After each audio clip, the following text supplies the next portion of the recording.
The sound of Martha's shrill voice pierced through the thin walls of our temporary bedroom, grating on my last nerve. I gripped the edge of the vanity, willing myself to take deep breaths. This was supposed to be a short-term arrangement, but it felt like an eternity. "Naomi, are you decent? I need to talk to you about dinner tonight." I closed my eyes, counting to 10 before responding. "Just a minute, Martha." I smoothed down my blouse and opened the door, plastering on a smile. "What can I help you with?" Martha's eyes narrowed as she looked me up and down. "You're not wearing that to dinner, are you?" "It's so plain." I bit back a retort. "I have a video call with my publisher in an hour. This is work attire." "Work, work, work," Martha clucked her tongue. "When are you going to focus on starting a family? You're not getting any younger, you know." The familiar ache in my chest flared up, but I pushed it down. "Jake and I will start a family when we're ready," I said, my tone clipped. Martha waved her hand dismissively. "Well, don't wait too long. Now, about dinner. I was thinking we could have pot roast, but Richard insists on grilling steaks. What do you think?" "Whatever you decide is fine," I said, eager to end the conversation. "You could at least pretend to care," Martha huffed. "This is your home now, too." I bit my tongue so hard I tasted blood. This wasn't my home. It was a temporary living situation that was quickly becoming unbearable. Just then, Jake appeared in the hallway.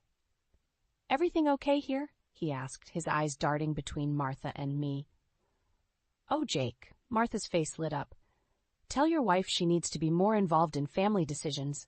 After all, you two will be living here for quite some time." Jake's expression faltered for a moment before he recovered. "Mom, Naomi's got a lot on her plate with work. Why don't you and Dad decide on dinner?" Martha's lips pursed, but she nodded. "Fine. We'll discuss this later." She turned and headed downstairs. As soon as she was out of earshot, I rounded on Jake. What did she mean? Living here for quite some time? I thought this was temporary. Jake ran a hand through his hair, avoiding my gaze. "Well, about that, the job transfer is taking longer than expected. We might need to stay here for a few more months." The room spun around me. "Months? Jake, I can't do this for months." "I know it's not ideal," Jake said, reaching for my hand. I pulled away. "But it's free rent, and we're saving money, plus Mom and Dad love having us here." "They love having you here," I corrected. "Your mother can barely tolerate me." Jake sighed. "You're exaggerating. Look, I've got to head to the office. We'll talk more tonight, okay?"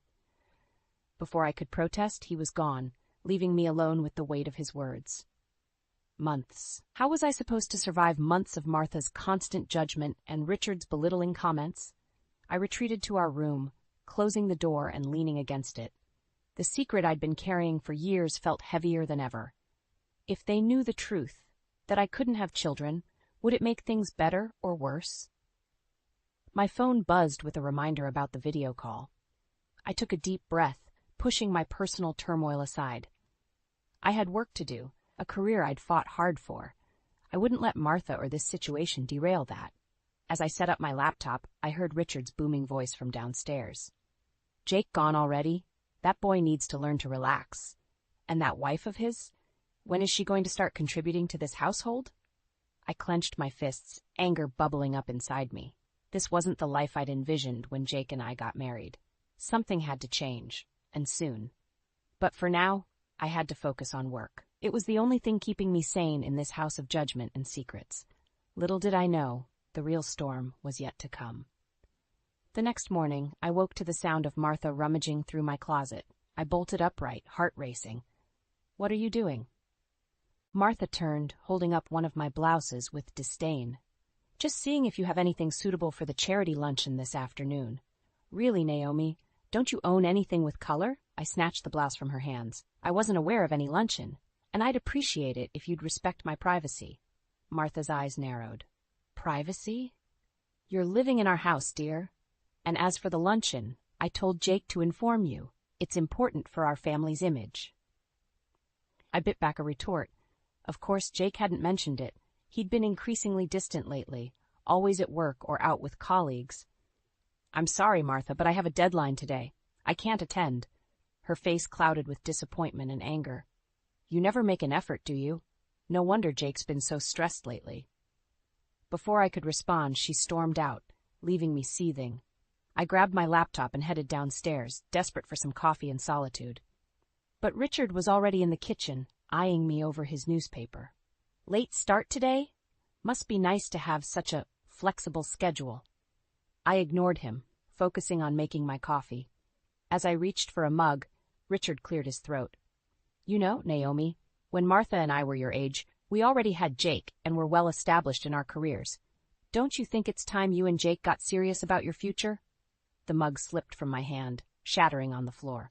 Coffee splashed everywhere, including on Richard's shoes. For God's sake, he bellowed. Can't you do anything right? Something inside me snapped. Enough, I shouted, surprising even myself. I've had it with your constant criticism and lack of respect. I am a successful editor. I contribute to this household, and my personal choices are none of your business. Richard's face turned an alarming shade of red. How dare you speak to me like that in my own home? Jake will hear about this. Good, I retorted. Maybe he'll finally stand up for me instead of letting you two walk all over us. I stormed out, leaving the mess behind. My hands shook as I dialed Jake's number. It went straight to voicemail. Again. Frustrated, I sent a text. We need to talk. Your parents have crossed a line. Hours passed with no response. I threw myself into work, trying to ignore the tension simmering in the house. As evening approached, I heard the front door open and Jake's voice mingling with his parents. I steeled myself and went downstairs. The conversation stopped abruptly as I entered the room. Nice of you to join us, Martha said coldly. We were just discussing your behavior today. Jake looked uncomfortable. Naomi, what happened? Dad says you yelled at him? I couldn't believe it. That's what you're concerned about. Not the fact that your mother invaded our privacy or that they both constantly belittle me. Jake ran a hand through his hair. Look, I know it's been tough, but they're just trying to help. Maybe if you made more of an effort. Made more of an effort? I interrupted, my voice rising. I've been bending over backward trying to fit into this family, but nothing I do is ever good enough. Martha gasped dramatically. After all we've done for you two.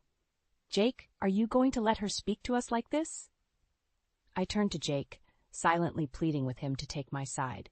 But he just looked away, muttering, maybe we should all calm down and discuss this rationally. In that moment, I saw my marriage for what it truly was, a sham. Jake would never stand up to his parents, never prioritize our relationship over their demands. There's nothing to discuss, I said quietly. I'm going for a walk. Don't wait up. As I grabbed my coat and headed for the door, I heard Richard mutter, good riddance. Jake called after me, Naomi, wait. But I was already gone, stepping into the cool night air, my mind reeling. For the first time since we'd moved in with Jake's parents, I felt a strange sense of clarity. Something had to change, and soon. I just didn't realize how drastic that change would be. I returned from my walk late that night, exhausted but no closer to a solution. The house was quiet, everyone presumably asleep. As I crept up the stairs, I noticed a faint light coming from Jake's study. Curious, I approached the door, left slightly ajar. Jake's voice drifted out, low and intimate. I know, Claire. I'm trying to figure it out. My heart stopped. Claire? Who was Claire? It's complicated, Jake continued. Naomi's been on edge lately, and my parents, well, you know how they are. I leaned closer, barely breathing. Soon, I promise. We'll be together soon. I love you too. The world tilted on its axis. Jake, my Jake, was having an affair. The pieces fell into place. His late nights, his distraction, his reluctance to stand up to his parents. It all made sense now. I stumbled back, my mind reeling. How long had this been going on? How could I have been so blind? Just then the study door swung open. Jake stood there, phone still in hand, his face a mask of shock and guilt. Naomi, he stammered, I can explain. I held up a hand, silencing him. Don't bother, I heard enough. Jake reached for me, but I jerked away. Please, let's talk about this. Talk? I laughed bitterly. Like you talked to Claire just now? No, Jake, we're done talking. I turned and fled down the stairs, ignoring Jake's calls. I needed to get out, to breathe, to think. As I reached for the front door, Martha appeared in her robe. Naomi? What's going on? I whirled on her. Did you know about Jake and Claire? Martha's face paled, confirming my suspicions. Oh, honey, she said, reaching for me. We were going to tell you, but... But what? I spat. You were too busy criticizing me? Too focused on getting your precious grandchildren? Martha flinched. That's not fair. We only want what's best for Jake. And what about me? I shouted, no longer caring who heard. Did you ever consider what was best for me? Richard appeared behind Martha, his face thunderous. Now see here, young lady.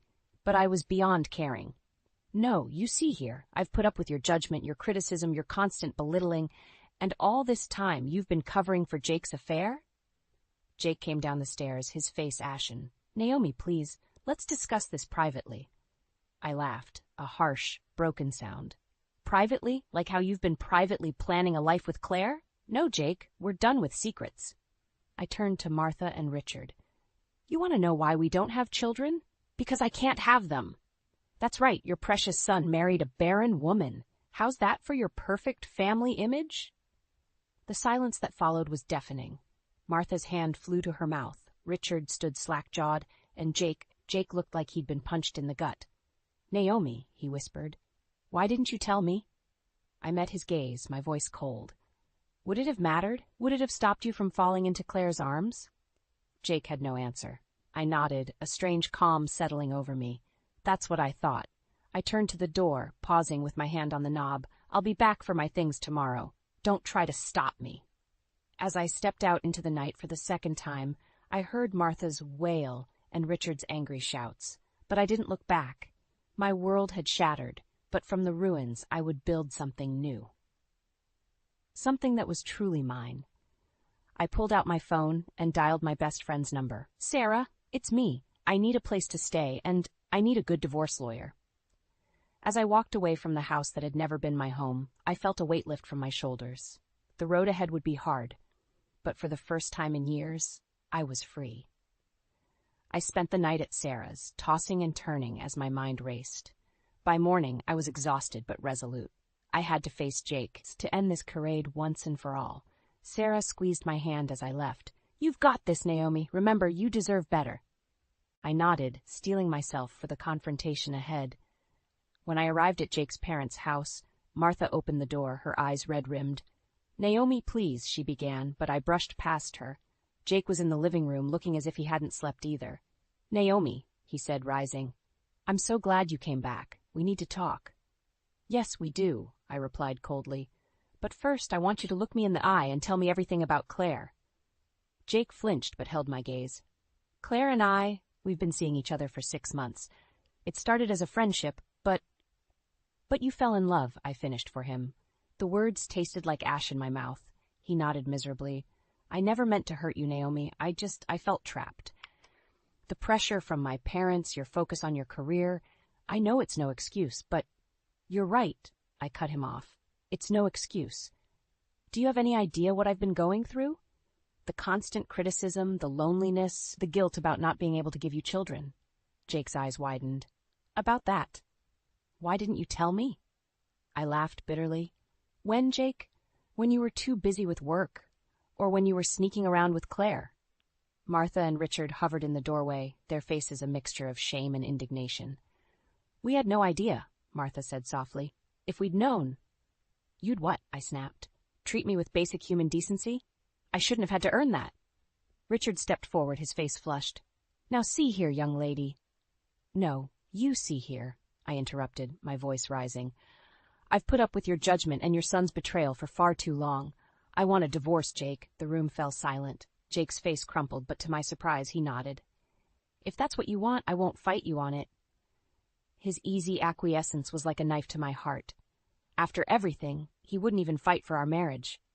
That's it? I asked, my voice breaking. You're just going to let me go? Jake spread his hands helplessly. What do you want me to say, Naomi? We've been unhappy for a long time. Maybe this is for the best. I felt something inside me shatter, the last remnants of hope, perhaps, or maybe it was the final nail in the coffin of our marriage. Fine, I said, my voice eerily calm. I'll have my lawyer contact you. I want you out of our apartment by the end of the week. Jake's head snapped up. What? But where am I supposed to go? I gestured around the room. You seem quite comfortable here with Mommy and Daddy. I'm sure they'll be happy to have you. Martha stepped forward, her face pale. Naomi, please, can't we discuss this? I turned to her, my eyes blazing. There's nothing to discuss. You've made your choice, and I've made mine. As I headed for the door, Jake called out, "Naomi, wait. What about everything we've built together?" I paused, my hand on the doorknob. "You mean the life you were planning with Claire? Or the clothing line we were developing?" Jake's face paled. "The clothing line? Naomi, you wouldn't what?" I asked, a dangerous edge to my voice. "Wouldn't fight for what's rightfully mine. You'd be surprised what I'm capable of, Jake." With that, I walked out, slamming the door behind me. As I got into my car, I felt a strange mix of emotions: grief, anger, but also a sense of liberation. I pulled out my phone and dialed a number. "Hello, is this Claire? We need to talk. Meet me at the coffee shop on Main Street in an hour. Trust me, you'll want to hear what I have to say." As I drove away, I caught a glimpse of Jake watching from the window. For the first time in years, I didn't look back. I sat at the coffee shop, my hands wrapped around a steaming mug, waiting for Claire. My mind raced with all the things I wanted to say, all the anger and hurt I wanted to unleash. When she walked in, I almost didn't recognize her. She was younger than I'd imagined, probably in her late 20s, with long blonde hair and a hesitant smile. "Naomi?" she asked, approaching my table. I nodded, gesturing for her to sit. "Thank you for meeting me," I said, my voice surprisingly steady. "I assume you know who I am?" Claire nodded, her face pale. "Jake's wife. I'm so sorry." I held up a hand. "Save it. I'm not here for apologies. I'm here for the truth." Over the next hour, Claire spilled everything. How she'd met Jake at a work conference, how he'd pursued her relentlessly, spinning tales of an unhappy marriage and a wife who didn't understand him. "He told me you two were separated," Claire said, tears in her eyes. "That you were only staying together for appearances. I swear, if I'd known—" I laughed bitterly. "Oh, we were separated, all right, by his lies and his cowardice." As Claire continued to talk, a plan began to form in my mind. Jake had lied to both of us, manipulated us for his own gain. It was time he faced the consequences. "Claire," I interrupted her rambling apologies, "I have a proposition for you." Her eyes widened. "What do you mean?" I leaned forward. "Jake's been playing us both. What do you say we turn the tables on him?" By the time I left the coffee shop, Claire and I had hatched a plan that would make Jake's head spin. But first, I had one more stop to make. I drove back to Jake's parents' house, my resolve strengthening with each mile. When Martha opened the door, her face fell. "Naomi, please, can we talk about this?" she pleaded. I brushed past her, marching into the living room where Richard sat in his armchair. "Where's Jake?" I demanded. "He's not here," Richard growled. "And after the way you spoke to us yesterday—" "Shut up," I snapped, surprising even myself with my vehemence. "You two have done nothing but criticize and belittle me from the day I married your son. Well, now you're going to listen." I took a deep breath, steeling myself for what I was about to reveal. "You want to know why Jake and I don't have children? Why your precious son sought comfort in another woman's arms? It's because I can't have children. I'm infertile." Martha gasped, her hand flying to her mouth. Richard's face paled. "That's right," I continued, my voice shaking with emotion. "I've known for years, but I couldn't bear to tell anyone, not even Jake. I was too afraid of losing him, of disappointing everyone. But you know what? I'm not afraid anymore." I turned to Martha, my eyes blazing. "Your constant nagging about grandchildren, your snide comments about my career, did you ever stop to think about how that made me feel? Did you ever consider that there might be a reason we didn't have children yet?" Martha began to sob, but I wasn't finished. I rounded on Richard. "And you, your belittling remarks, your dismissal of my work, did it make you feel like a big man to tear down your daughter-in-law?" Richard opened his mouth to speak, but I cut him off. "No, I don't want to hear it. I'm done with your excuses, your judgment, your toxic family dynamics. I'm filing for divorce, and I'm going to make sure Jake pays for every lie he's told." As I turned to leave, Martha called out, "Naomi, wait. We didn't know. We never meant." I paused at the door, looking back at their shell-shocked faces. "It's too late for apologies. You've made your bed, now lie in it. And tell him he hasn't seen anything yet." With that, I walked out, slamming the door behind me. As I got into my car, I felt a strange mix of emotions. Grief for the family I'd lost, anger at the betrayal, but also a fierce determination. Jake and his parents had no idea what was coming. I pulled out my phone and dialed my lawyer. "It's time," I said. Let's take him for everything he's got. I stormed into Jake's parents' house, my lawyer's words still ringing in my ears. We've got him cornered, Naomi. Don't let them manipulate you. The living room fell silent as I entered, Jake, Martha, and Richard all turning to stare at me with a mix of fear and apprehension. Naomi, Jake started, rising from his seat. I'm glad you're here. We need to talk. Oh, we're well past talking, I cut him off, my voice ice cold. I'm here to settle this once and for all. Martha stepped forward, wringing her hands. Please, dear, let's all calm down and discuss this rationally. I laughed bitterly. Rationally? Like how you've all been acting so rationally behind my back. Richard's face reddened. Now see here, young lady. No, you see here, I snapped, silencing him with a glare. I've had enough of your condescension and your lies, all of you. Jake approached me, his hands raised in a placating gesture. Naomi, I know I've made mistakes, but... Mistakes, I echoed, my voice rising. Is that what you call having an affair and planning a new life with another woman? Martha gasped, her eyes darting between Jake and me. Jake, what is she talking about? I turned to Martha, my eyes blazing. Oh, don't pretend you didn't know. In fact, why don't you tell me exactly what you knew? Martha's face paled, and she stumbled back, collapsing onto the sofa. I don't know what you mean. Don't lie to me, I shouted, my composure finally cracking. I want the truth, all of it right now. The room fell silent, tension thick in the air. Then, to my shock, Martha began to sob. We just wanted grandchildren, she wailed, her words tumbling out in a rush. We thought if Jake met someone else, someone younger. The world seemed to tilt on its axis as the implications of her words sank in. You engineered Jake's affair? I whispered, disbelief coloring my voice. Richard stepped forward, his face a mask of shame and defiance. Now, Naomi, you have to understand. We only wanted what was best for Jake, for the family. Best for the family? I repeated, my voice rising hysterically. You destroyed your son's marriage, and you think that was best for the family? Jake stood frozen, his face ashen. Mom, Dad, is this true? Martha nodded miserably. We introduced you to Claire at that charity gala. We encouraged her to pursue you. I felt as if I'd been punched in the gut. All this time I'd blamed myself, my infertility, my focus on my career, but it had been them orchestrating this betrayal from the shadows. How could you? I whispered, tears streaming down my face. How could you do this to me? To us? Jake turned to me, his eyes pleading. Naomi, I swear, I didn't know. I mean, yes, I made my own choices, but I had no idea they were behind it. I shook my head, backing away from all of them. It doesn't matter. Don't you see? This family is toxic. You've all been lying and manipulating each other, and for what? Some twisted idea of what a perfect family should be? Martha reached out to me. Naomi, please. We can fix this. We can start over. No.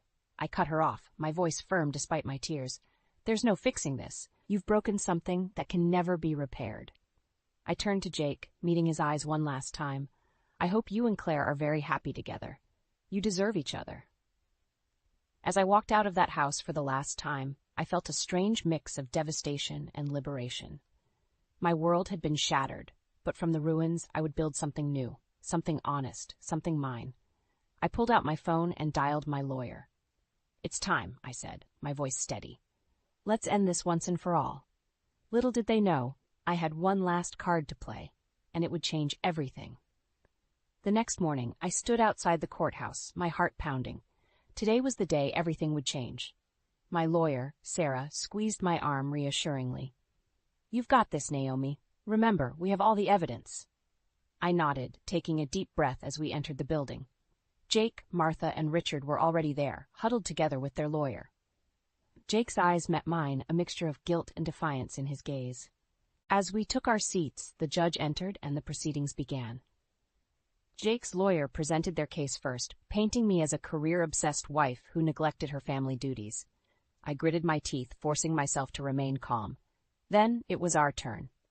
Sarah stood, her voice clear and confident. Your Honor, we have evidence that will change everything you've heard today. She presented the recordings I'd made of Martha and Richard, admitting to engineering Jake's affair, the text messages between Jake and Claire, and financial records showing how Jake had been funneling money into a separate account for his new life with Claire. The courtroom erupted in murmurs. Jake's face paled. while Martha and Richard looked shell-shocked. The judge called for order, his face stern. "Mr. Thompson," he addressed Jake, "do you have anything to say about these allegations?" Jake stood slowly, his shoulders slumped. "Your Honor, I can't deny it. My parents did introduce me to Claire, but—" he paused, taking a deep breath. "But I made my own choices. I betrayed my wife, and I'm deeply ashamed." Martha let out a strangled sob. "Jake, no. We did it for you, for the family." The judge silenced her with a sharp look. "Mrs. Thompson, you'll have your chance to speak. Now, Mr. Thompson, continue." Jake turned to face me, his eyes brimming with tears. "Naomi, I'm so sorry. I know it doesn't change anything, but you deserve to know the truth. Yes, my parents introduced me to Claire, but I pursued the affair. I let their pressure about having children cloud my judgment. I was weak, and I hurt you in the worst way possible." The courtroom fell silent. I felt all eyes on me, waiting for my reaction. My hands shook as I stood. "Your Honor," I began, my voice surprisingly steady, "I have one more thing to add." I took a deep breath, steeling myself for what I was about to reveal. "The reason Jake and I didn't have children, it's because I can't. I'm infertile." Gasps echoed through the room. Martha's hand flew to her mouth, while Richard's face drained of color. "I've known for years," I continued, tears streaming down my face. "But I was too afraid to tell anyone, even Jake. I was terrified of losing him, of disappointing everyone. But now I see that my silence only made things worse." I turned to face Jake and his parents directly. "Your constant pressure, your manipulation, your betrayal, it all stems from this obsession with having the perfect family. Well, guess what? There's no such thing as a perfect family, and in trying to create one, you've destroyed everything we had." The judge cleared his throat, his expression somber. "This is clearly a complex situation with fault on multiple sides. We'll take a brief recess, and then I'll deliver my decision." As we filed out of the courtroom, I felt a strange mix of exhaustion and exhilaration. The truth was finally out. All of it. Whatever happened next, I knew I'd done the right thing. Sarah touched my arm. "Naomi, there's someone here to see you." I turned to see Claire standing nervously in the hallway. My heart raced as I approached her, unsure of what to expect. "Naomi," she said, her voice shaking, "I have something you need to hear. Something that will change everything." As Claire began to speak, I realized that this wasn't the end of the story. It was just the beginning of a whole new chapter. Claire's revelation hit me like a tidal wave. She wasn't just Jake's mistress, she was carrying his child. The irony was almost too much to bear. All those years of pressure, of feeling inadequate, and now this. I stumbled back into the courtroom, my mind reeling. Jake's eyes met mine, confusion etched across his face. He didn't know. Not yet. The judge called the session to order, ready to deliver his verdict. But I couldn't let it end like this. I stood up, my voice shaking but determined. "Your Honor, if I may, there's been a new development." The judge nodded, and I took a deep breath. "Claire, Jake's companion, is pregnant with his child." The courtroom erupted in chaos. Martha let out a strangled cry of joy, while Richard's face turned an alarming shade of red. Jake sat there, stunned into silence. "Order!" The judge's gavel came down hard. "Mrs. Thompson, is this verified?" I nodded, my heart pounding. "Claire is here to confirm it herself." As Claire was brought in to testify, I watched the faces of those who had hurt me so deeply. Martha and Richard, their manipulative scheme finally bearing fruit, but at what cost? Jake, the father-to-be, looking lost and ashamed. When the dust settled, the judge delivered his final verdict. The divorce was granted, with a settlement heavily in my favor due to Jake's infidelity and financial deception. But it felt hollow. No amount of money could heal the wounds inflicted by their betrayal. As we filed out of the courtroom, I felt a hand on my arm. It was Jake. "Naomi, I don't know what to say."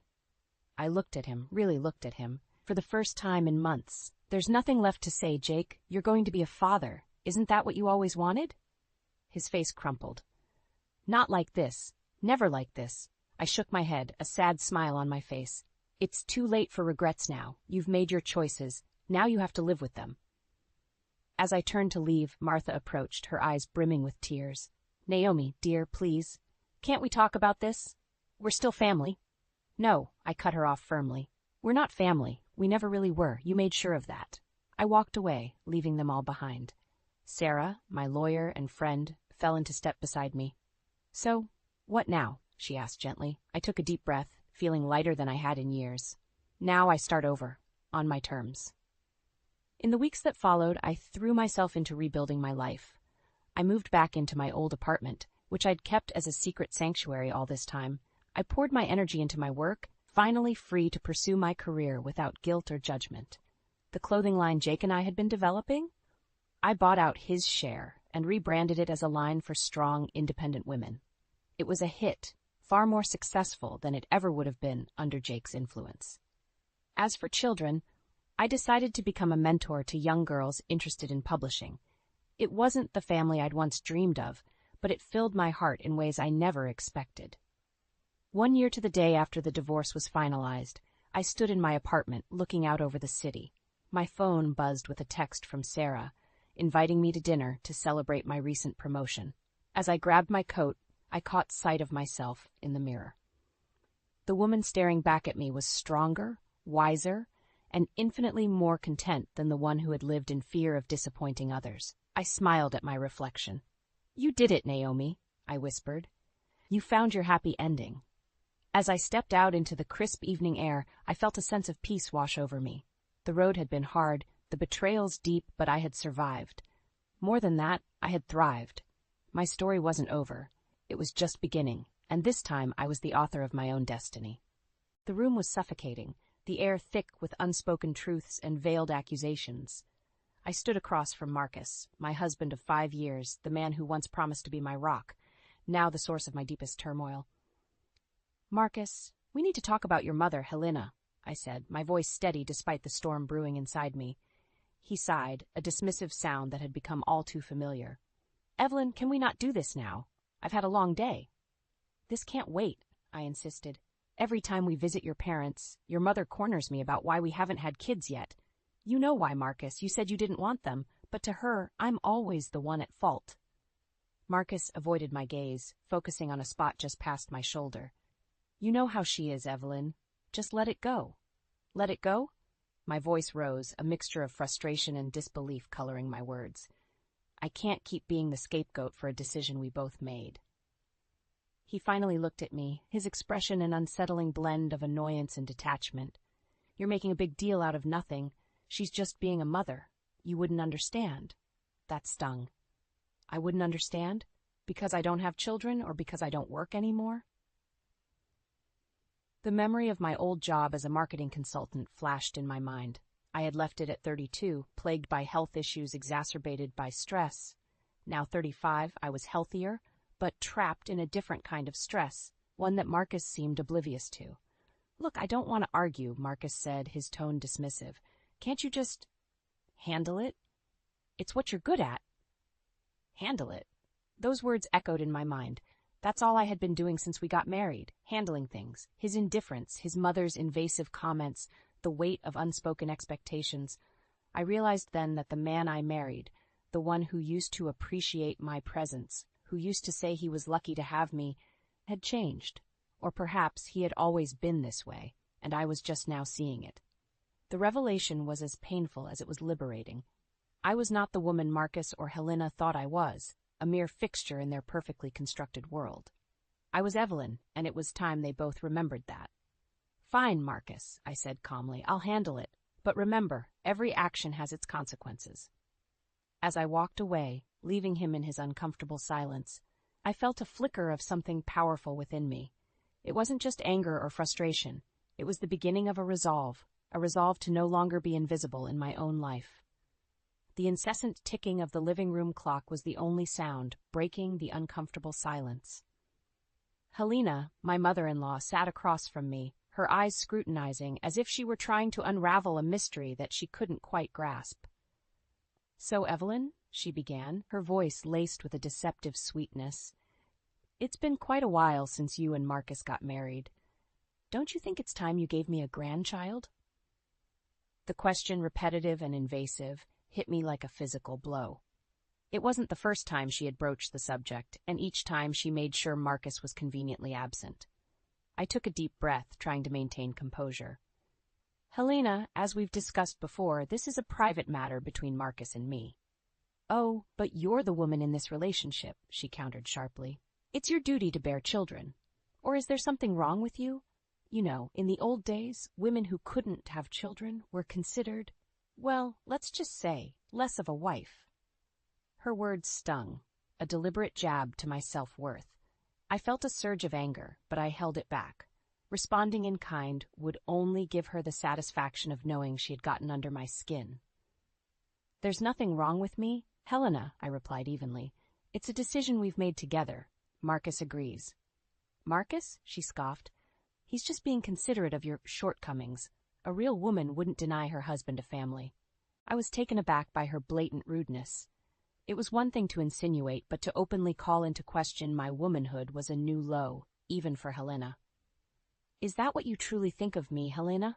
I asked, my voice barely above a whisper. I needed her to acknowledge the venom in her words. She leaned forward, a cold glint in her eyes.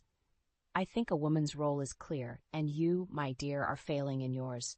I wouldn't be surprised if Marcus started looking elsewhere for fulfillment. The threat was clear, and it sent a chill down my spine. This wasn't just about nagging anymore. It was a calculated attack on my marriage, my character. As she continued to spew her archaic beliefs, I realized that Marcus had been allowing this to happen. He never stood up for me, never corrected his mother's misconceptions. He had left me to fend for myself against her. The realization was a bitter pill to swallow. I was not just battling Helena's prejudice. I was also fighting Marcus's indifference. It was a two-front war, and I was suddenly very aware that I had been fighting it alone. I excused myself from the room, Helena's mocking laughter following me. In my bedroom, I looked at my reflection in the mirror. The woman staring back at me was strong, resilient. She was someone who deserved respect, not disdain. I made a silent vow then I would no longer be the passive recipient of Helena's cruelty. It was time for her to see the consequences of her actions. And as for Marcus, he would soon have to choose a side. The morning sun streamed through the kitchen window, casting a warm glow over the breakfast I had prepared. As I arranged the plates, my mind was preoccupied with the upcoming trip for my mother Leah's 60th birthday. The idea of a surprise getaway to Aspen, a place she had always dreamed of visiting, brought a rare smile to my face. Marcus walked into the kitchen, his eyes glued to his phone. "Morning," he mumbled, barely acknowledging my presence. "Morning. I wanted to talk to you about next weekend," I said, pouring him a cup of coffee. "We're going to Aspen for my mom's birthday. I've planned a little surprise." He finally looked up, his interest piqued. "Aspen, huh? Staying somewhere nice?" I nodded. "A beautiful resort. It's going to be special for her." He sipped his coffee, a thoughtful expression on his face. "Sounds expensive. You sure we can afford it?" "I got a great deal," I reassured him. "And it's important to me. We rarely do something nice for my parents." Marcus shrugged. "As long as it's not too lavish. You know how I feel about unnecessary spending." His response stung. It was always about money with Marcus, never about the sentiment. I pushed down the hurt, focusing on the positive. "It's all arranged. We just need to pack and show up." The day of the trip arrived, and I felt a mix of excitement and anxiety. As we drove to the resort, I couldn't shake the feeling that something was off. Marcus had been unusually quiet, lost in his own thoughts. Upon arriving at the resort, my heart sank. There, in the lobby, were Helena and Richard, Marcus's parents. My surprise for Leah was now overshadowed by their unexpected presence. "Marcus, what's going on?" I asked, my voice trembling with a mix of anger and disbelief. He avoided my gaze, shifting uncomfortably. "I thought it would be nice to invite my parents, too. They deserve a break." I was speechless. This was supposed to be about my mother, our time with her. "You invited them to my mother's birthday getaway, without even asking me?" Helena stepped forward, her eyes gleaming with satisfaction. "Why, Evelyn? We're family. It's only right we share in these lovely occasions." The situation was spiraling out of control. I looked at Marcus, searching for some sign of understanding, some acknowledgement of his betrayal, but there was none. The confrontation that followed was heated and painful. Accusations were hurled, old resentments surfaced. Helena's true nature was on full display, her words laced with venom as she belittled my efforts and my family. I had reached my breaking point. The realization that Marcus would always prioritize his mother's wishes over mine was a painful awakening. I had been living in a fantasy, hoping for a change that would never come. As I retreated to our room, my mind was a whirlwind of emotions. The sense of betrayal was overwhelming, but it also ignited something within me. A determination, a resolve to no longer be a pawn in their selfish games. It was time for a change. It was time for Helena to understand that her actions had consequences, and for Marcus to realize the cost of his indifference. The Aspen resort, bathed in the golden hues of the setting sun, should have been a haven of peace. Instead, it had become an arena for family tensions. Helena's presence, uninvited and unwelcome, cast a shadow over what was meant to be a celebratory occasion. I watched as Helena and Richard mingled with my parents, Leah and David. The contrast between their attitudes was stark. My parents, ever gracious and accommodating, tried to make the best of the awkward situation. Helena, on the other hand, seemed to thrive in the discomfort she had caused, her comments laced with passive aggression. Marcus was oblivious to the tension, or perhaps chose to ignore it. His indifference to the entire situation was infuriating. I pulled him aside, needing answers. "Marcus, you need to explain. Why did you invite your parents without discussing it with me?" I demanded, my voice low but firm. He seemed taken aback by my tone. "Evelyn, they're my parents. Why shouldn't they be here? Besides, it's not like we see them that often." "Not that often? We see them almost every weekend." My frustration was boiling over. This was supposed to be about my mother, our time with her. You've completely disregarded my feelings. "Evelyn, you're overreacting," he dismissed with a wave of his hand. "It's just a weekend. We can all enjoy it together." His casual dismissal of my feelings was like a slap in the face. I took a deep breath, trying to contain the growing anger. "This isn't just about the weekend, Marcus. It's about respect, something you clearly lack." Before he could respond, Helena's voice cut through the air. "Evelyn, dear, are you causing trouble again? You should be grateful we're here to liven up this little gathering." Her words were like a match to tinder. I spun around to face her, my patience exhausted. "Grateful? Helena, you've done nothing but intrude and belittle me since you arrived. This was supposed to be a special occasion for my mother, and you've turned it into a spectacle." Helena smirked, clearly enjoying the confrontation. "Oh, Evelyn, always so dramatic. You should learn to appreciate family more. After all, we're the only ones you've got." The condescension in her tone was unbearable. "Appreciate? You mean tolerate. I've tolerated enough, Helena. Your constant meddling, your derogatory comments. It ends now." Richard, who had been a silent observer until now, finally spoke up. "Evelyn, let's not make a scene. It's just a misunderstanding." "No, Richard, it's not. It's a pattern," I countered. "A pattern of disrespect and manipulation. And I'm done being a part of it." The air was thick with tension, the conflict reaching a boiling point. I knew then that this weekend would be a turning point, one way or another. The veil of cordiality had been lifted, revealing the true dynamics of our family, and there was no going back. The next morning dawned with a tense atmosphere, the fallout from last night's confrontation hanging heavily in the air. I found myself in the resort's elegant dining hall, a place of beauty that felt oddly suffocating under the current circumstances. As I sipped my coffee, lost in thought, Helena approached me with her usual air of superiority. "Evelyn, I hope you've thought about what you said last night. It's not too late to apologize and make things right." Her words, dripping with condescension, ignited a fire within me. "Apologize? Helena, it seems you've misunderstood the situation. I'm not the one who should be apologizing." "Oh, please," she scoffed. "You've been nothing but a thorn in our family's side since the day you married Marcus. It's high time you learned your place." Her blatant disrespect was appalling. My place, Helena? And where exactly is that? In the shadows, silently enduring your insults. Marcus, overhearing our exchange, joined us with a look of exasperation. "Evelyn, can't you just let it go? Mom means well." "Means well?" I repeated, incredulous. "Your mother has been undermining and insulting me at every turn, and you've done nothing but enable her behavior." Before Marcus could respond, a well-dressed man approached our table. He was the resort manager, and his arrival brought a momentary pause to our heated exchange. "Mrs. Helena, I must ask you to refrain from causing further disturbances," he said politely but firmly. "We value the comfort and peace of all our guests." Helena's face reddened with anger. "How dare you speak to me like that? Do you know who I am?" Yes, I am aware, the manager replied calmly. However, respect and decency are required from all our guests, regardless of their status. As Helena sputtered in indignation, the manager turned to me.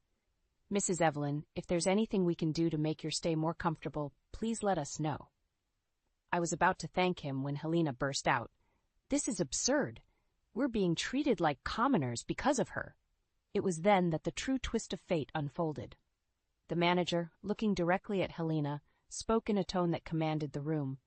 Mrs. Helena, perhaps you are unaware, but this resort is owned by Mrs. Evelyn's family.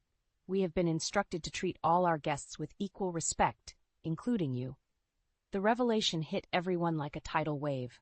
Helena's face drained of color, her usual bravado crumbling. Marcus looked at me, his expression a mix of shock and confusion. As such, the manager continued, I must insist on proper conduct during your stay. The tables had turned, the power dynamics shifted in a way Helena had never anticipated. For once, she was at a loss for words, her usual arsenal of insults failing her. I looked at Marcus, his eyes finally meeting mine. Marcus, this is more than just about this weekend. It's about us, our marriage. I need a husband who stands by me, not one who hides behind his mother's skirts. Marcus opened his mouth to speak, but for the first time he seemed unsure of what to say. The realization that he had underestimated me and the situation was dawning on him. As Helena and Marcus processed the new reality, I felt a sense of empowerment. For too long I had been under their thumb, but now the truth was out in the open.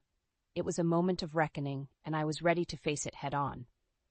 The shock of the revelation about the resort ownership lingered in the air, palpable and heavy. Helena's usual domineering demeanor had dissolved, leaving her visibly shaken. Marcus, too, was unusually quiet, the reality of the situation slowly sinking in. As we gathered for breakfast, an uneasy silence enveloped the table. My parents, Leah and David, exchanged concerned glances but remained respectfully quiet. Richard, Marcus's father, seemed equally uncomfortable, his eyes darting between Helena and me. Helena, struggling to regain her composure, broke the silence with a forced laugh. Well, this is quite the surprise, Evelyn. Owning a resort, you've been keeping secrets. Her attempt to lighten the mood fell flat. I met her gaze squarely. It's not about owning a resort, Helena. It's about respect, something you've consistently failed to show. Marcus finally spoke, his voice laced with a hint of desperation. Evelyn, let's not do this here. We can talk in private. No, Marcus, I replied firmly. We've had enough private talks. It's time things were said openly. Richard, who had remained silent, chimed in. Helena, maybe we should have a word outside. But Helena was not to be silenced. I don't see why everyone is making such a fuss. We're family, aren't we? Family shares. Shares, yes, but they also respect each other's boundaries, I countered. Something you've never understood. Marcus's expression was one of conflict, torn between his loyalty to his mother and the dawning realization of her manipulative behavior. Evelyn, I'm sorry. I didn't know this would happen. Sorry isn't enough, Marcus. Your mother's actions and your inaction have shown me where I stand in this family. My voice was steady, but my heart ached with the weight of the truth. I can't be part of a family that treats me like an outsider. The words hung in the air, a final acknowledgement of the chasm that had grown between us. Helena's face was a mask of disbelief, her usual tactics rendered useless in the face of plain truth. Richard, sensing the gravity of the situation, took Helena's arm, urging her to leave the room. As they exited, Helena's parting look was one of resentment, not remorse. Marcus remained, his eyes pleading for understanding. Evelyn, please, we can work this out. But the resolve within me was unshakable. Marcus, it's not just about this weekend. It's about every unacknowledged insult, every moment you chose to ignore my feelings. I can't be in a marriage where I'm constantly undermined and disrespected. Standing up, I left Marcus at the table, his pleas fading behind me. The decision was painful but necessary. I had endured enough, and it was time to reclaim my dignity. As I walked away, I felt a mix of sorrow and strength. The path ahead would be challenging, but for the first time in years, I felt in control of my destiny. In the weeks following the tumultuous weekend at the resort, life had taken an unexpected turn. The decision to end my marriage with Marcus, though agonizing, brought a newfound sense of freedom. I had chosen to walk away from a relationship that had become a shadow of what it once promised. As I sat in the cozy office of the resort, now my place of work, I reflected on the events that led me here.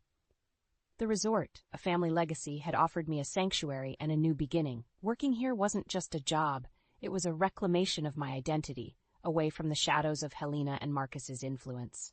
The door opened, and my uncle, the owner of the resort, and a man I deeply respected, walked in. "Evelyn, how are you settling in?" he asked, his eyes warm with genuine concern. "Better than I expected," I replied, smiling. "Thank you for this opportunity, Uncle. It means more than you know." He nodded, understanding the unspoken words. "You've always been strong, Evelyn, stronger than you realized." Our conversation was interrupted by the arrival of a colleague, bringing news that would add a final twist to my story. "Evelyn, you might want to see this," she said, handing me a local newspaper. The front page carried a story that was both shocking and vindicating. Helena and Marcus had been involved in a public altercation, one that had escalated to the point of police intervention. The article detailed Helena's attempt to control Marcus's life, even post-divorce, leading to a heated exchange that had spiraled out of control. As I read the article, a mix of emotions washed over me. There was a sense of vindication, seeing Helena's true nature exposed for all to see. But there was also sadness, a poignant reminder of the man Marcus could have been, if not for his mother's overbearing influence. My uncle's voice brought me back to the present. "Evelyn, remember, you're not defined by their actions. You've moved on to better things." He was right. I had moved on, both in location and in spirit. Working at the resort had brought challenges, but it had also brought a sense of accomplishment and recognition that I had sorely missed. My efforts were valued, my opinions respected. It was a stark contrast to the life I had left behind. As the days turned into weeks, I found myself growing more confident, more sure of my path. The resort, with its bustling activity and diverse clientele, was a world away from the stifling environment of my previous life. I often thought about Marcus and Helena, wondering if they ever realized the extent of their actions. But those thoughts were fleeting, mere shadows of a past I had chosen to leave behind. In this new chapter of my life, I was no longer just Evelyn, the overlooked wife, the disrespected daughter-in-law. I was Evelyn, the capable and respected professional, the woman who had faced adversity and emerged stronger. As I looked out of the office window at the bustling activity of the resort, I felt a profound sense of peace. The journey had been difficult, filled with pain and betrayal, but it had led me here, to a place of growth and self-discovery, and for that I was grateful.